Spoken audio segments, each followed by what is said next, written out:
Welcome back. ప్రజా రవాణా సంస్థ ఆర్టీసీలో చిన్న స్థాయి ఉద్యోగులు కార్మికులు సంపద సృష్టిస్తున్నా వారిపై ఉన్నతాధికారులు వేధింపులకు పాల్పడడం సరికాదని RTC Vijayawada zonal chairman Reddy Appalanaidu అన్నారు. సోమవారం స్థానిక జనసేన పార్టీ కార్యాలయంలో ఏర్పాటు చేసిన మీడియా సమావేశంలో ఆయన మాట్లాడారు. ఆర్టీసీపై వస్తున్న ఆరోపణలు ఖండించిన ఆయన గత వైసీపీ ప్రభుత్వ హయాంలో ఉన్న అధికారులు ఇంకా ఆ పదవుల్లో కొనసాగుతూ ఉండడం వల్లే ఈ విధమైన సమస్యలు వస్తున్నాయని తెలిపారు. ఆర్టీసీ సంస్థ బలంగా ఉందని జనవరిలోనే కొత్తగా 80 బస్సులు రోడ్లపైకి రావాల్సి ఉండగా రవాణా శాఖ అధికారుల నిర్లక్ష్యం వల్ల అవి ఇప్పటికీ డిపోలకే పరిమితమయ్యాయని అన్నారు. ఆర్టీసీలో నష్టాలకు కారణమైన వారు గత ప్రభుత్వంలో పనిచేసిన కొంతమంది అధికారులను ఆరోపించిన ఆయన విజిలెన్స్ డిపార్ట్మెంట్కు ఐపీఎస్ అధికారిని నియమిస్తే సంస్థ మరింత నాణ్యతగా ముందుకు పోతుందని అభిప్రాయపడ్డారు. ఆర్టీసీ వర్క్షాపులు, స్టోర్స్, ఇతర విభాగాల్లో విజిలెన్స్ నిఘాను పెంచాలని సూచించిన ఆయన జోనల్ చైర్మన్గా తాను స్వయంగా ఆకస్మిక తనిఖీలు నిర్వహిస్తానని వెల్లడించారు. గత ప్రభుత్వ హయాంలో ఆర్టీసీ స్థలాలను తక్కువ ధరలకు కేటాయించడం, అవినీతి కొనసాగించడంపై తీవ్ర విమర్శలు చేశారు. సాధారణ కార్మికులపై వేధింపులకు పాల్పడే అధికారులపై చర్యలు తీసుకోవాల్సిన అవసరం ఉందని, సంస్థను ఆదుకోవాలంటే వారి శ్రమను గౌరవించాలని రెడ్డి అప్పలనాయుడు అన్నారు. ప్రింట్ అండ్ ఎలక్ట్రానిక్ మీడియా సోదరులందరికీ నమస్కారం. ముఖ్యంగా ఆర్టీసీ మీద డైలీ ప్రతిరోజు ఏదో ఒక కథనాలు వస్తూ ఉన్నాయి. దాంట్లో భాగంగానే ఈరోజు ఈనాడ దినపత్రికలో, అదేవిధంగా రోజు ఆంధ్రజ్యోతిలోనూ ఇట్లాగా కొన్ని విషయాలు వస్తూ ఉన్నాయి.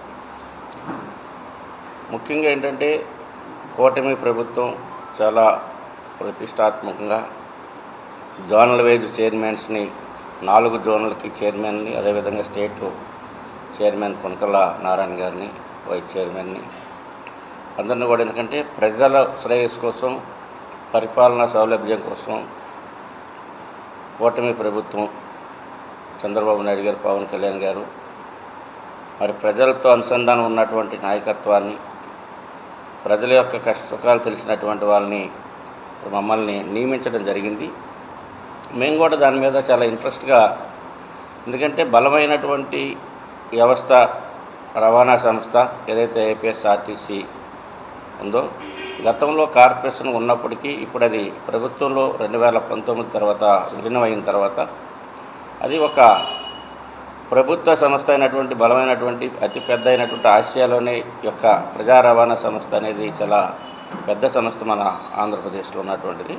అది జనవరి నాటికే అంబా అనే కంపెనీ ద్వారా వచ్చేసి అది మొత్తం బాడీ బిల్డింగ్ అంతా అయిపోయి కేవలం ట్రాన్స్పోర్ట్ పర్మిషన్, ఏదైతే రోడ్డు ట్రాన్స్పోర్ట్ పర్మిషన్ తీసుకోవడానికి ఆర్టీఓ జాయింట్ కమిషనర్ గారు సిన్హా గారు దగ్గర టేబుల్ దగ్గర ఆగిపోవటం, ఆ బస్సులు ఈడీలు కానీ ఒక డిఎంలు కానీ జిల్లాధికారులు కానీ ఎవరికి కనిపించకుండా అనేక ప్రాంతాల్లో ఏ డిపోకి సంబంధించిన ఆ డిపోల్లో కనిపిస్తే ఎక్కడ గొడవ అవుద్దని అటు ఎండీ గారికి కానీ మాకు కానీ తెలియకుండా వివిధ డిపోల్లో వాటిని ఆ సంబంధించినటువంటి డిపోల్లో ఎవరు కనబడకుండా బస్సులు పెడతాం.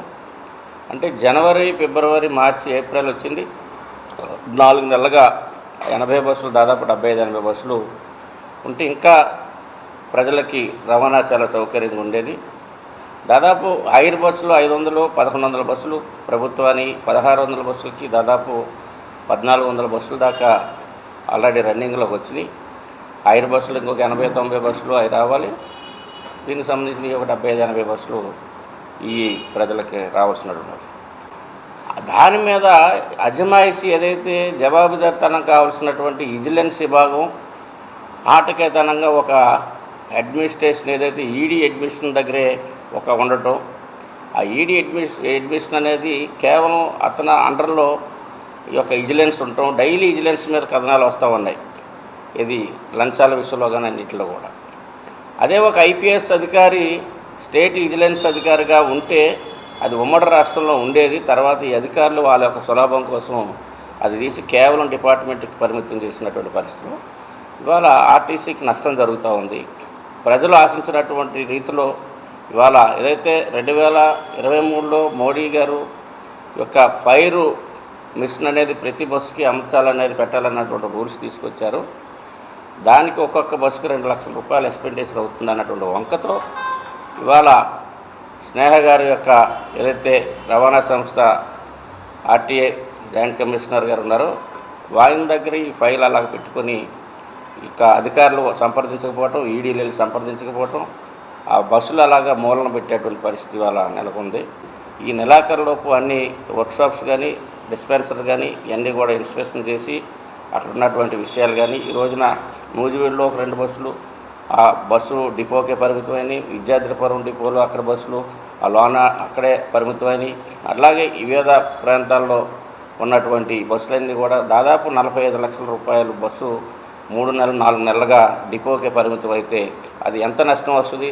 మరి రవాణా ప్రజలకి సకాలంలో సౌకర్యం కల్పించలేకపోతా ఉన్నాం. కొన్ని బస్సులు ఎక్కడికక్కడ ఆగిపోయే పరిస్థితి ఉంది. ఇవాళ ఆర్టీసీలో ఎలక్ట్రానిక్ బస్సులు కూడా 750 బస్సులు కొత్తగా వస్తూ ఉన్నాయి.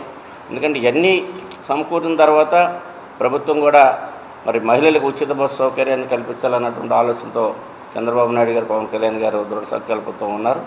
ఇవన్నీ విషయాలు కూడా మీడియా ద్వారా ఇప్పటికైనా పాత ప్రభుత్వంలో ఉన్నటువంటి వాసనని అధికారులు కొంతమంది విడనాడి ఇప్పుడు ఏదైతే కూటమి ప్రభుత్వం ప్రజలకి ఇటు రాష్ట్ర అభివృద్ధికి ఏ రకంగా అయితే కృషి చేస్తుందో వాళ్ళు కూడా వాళ్ళ యొక్క మైండ్ సెట్ మార్చుకొని రావాలని చెప్పేసి మీడియా ద్వారా వాళ్ళందరికీ విజ్ఞప్తి చేస్తూ ఉన్నాం. అది కాని పక్షంలో వారికి తప్పనిసరిగా ఆ రీతిలోనే సరైనటువంటి సమాధానం, సరైనటువంటి పనిష్మెంట్లు ఉంటాయని కూడా మీడియా ద్వారా తెలియజేస్తాం.